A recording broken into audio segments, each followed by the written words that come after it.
Diabetic রোগীদের আসলে দাঁতের যত্নের ব্যাপারে কোনো স্পেশাল কোনো অ্যাডভাইস আছে কিনা বা তাদের জন্য কিছু করা উচিত কিনা আলাদা করে? স্যার যেটা বললেন যে ডায়াবেটিস কিন্তু আমাদের বডির প্রত্যেকটা পার্টকে এফেক্ট করে এবং আমার মনে হয় যে মুখকে একটু বেশিই করে, কারণ হচ্ছে ডায়াবেটিস পেশেন্টে কিন্তু রোগ প্রতিরোধ ক্ষমতাটা অনেকটা কমে যায় নর্মাল পেশেন্টের থেকে। তো এবং হচ্ছে ডায়াবেটিক পেশেন্টদের মাউথটা ড্রাই মাউথ হয়, অনেকটা ড্রাই হয়। তো সেই ক্ষেত্রে ওই ড্রাইনেস থেকে কিন্তু স্টার্টিংয়ে যে প্রবলেমটা শুরু হয় সেটা হচ্ছে ব্যাড ব্রেথ, যেটা স্টার্ট হয় ডায়াবেটিস পেশেন্টদের। এটা ছিল ব্যাড ব্রেথের অন্যান্য রিজনের পাশাপাশি কিন্তু ডায়াবেটিস হচ্ছে একটা মেইন রিজন যে ব্যাড ব্রেথটা স্টার্ট হচ্ছে।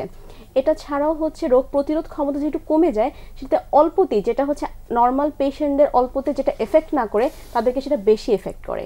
সেই ক্ষেত্রে তাদের দাঁতের যত্নটা অনেকটা বাড়িয়ে দিতে হবে, ব্রাশিং প্রসিডিউরটাও মেইনটেইন করতে হবে এবং যে ব্রাশটা আমরা ইউজ করব মানে ওভারঅল যে দাঁতের রোগগুলো আছে সেগুলো হওয়ার সম্ভাবনাটা নরমাল মানুষের বেশি, নর্মাল থেকে একটু বেশি হয়ে যায়। যে আমাদের নর্মালি হচ্ছে দাঁতের দুই দাঁতের মাঝখানে খাবারটা জমলে বা হচ্ছে দাঁতের ওপরে যে খাবারটা জমলে সেটা যতটা না নর্মাল পেশেন্টকে এফেক্ট করবে, দাঁতের যাদের ডায়াবেটিক পেশেন্ট তাদের বেশি এফেক্ট করে। অল্পতেই দাঁতটা ব্রোকেন হয়, দাঁতটা অনেক ক্র্যাকি হয়ে যায়, দাঁতটা ব্রোকেন হয়ে যায়, অল্পতেই হচ্ছে জিঞ্জিভাইটিস শুরু হয়, গাম ব্লিডিংটা খুব ইজিলি স্টার্ট হয়ে যায়, আর ব্যাড ব্রেথটা তো আছেই।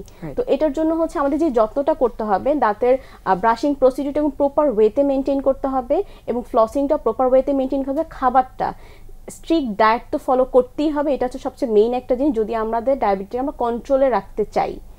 এবং হচ্ছে আমাদের যারা স্মোকিং করছে একদমই কোনোভাবে কোনো স্মোকিং করা যাবে না, পান যারা খাচ্ছে একদম স্টপ করে দিতে হবে, কারণ এগুলো থেকে হচ্ছে ডায়াবেটিকটা আরও আনকন্ট্রোল হয়ে যাবে। তো এইসব দিকগুলো হচ্ছে মেনটেন করতে হবে। নর্মালি পেশেন্টদের আমরা বলি যে ইয়ারলি একবার চেক আপ করার জন্য, বাট ডায়াবেটিক পেশেন্টদের ক্ষেত্রে হচ্ছে ইয়ারলি 2 বার, 6 মান্থ পর পর হচ্ছে দাঁতের মাড়ির একটু চেক আপ করতে হবে। এবং ইজিলি যেটা ডায়াবেটিক পেশেন্টদের কমন যে প্রবলেমটা ফেস করে, ইজিলি দাঁতগুলো নড়ে যায়, কারণ হচ্ছে বোনসটা ক্ষয় হয়ে যায়, গাম নিচে নেমে যায় এবং গামটা অনেক উইক থাকে ডায়াবেটিক পেশেন্টদের, সেক্ষেত্রে ইজিলি দাঁত কিন্তু মোবাইল হয়ে যায়।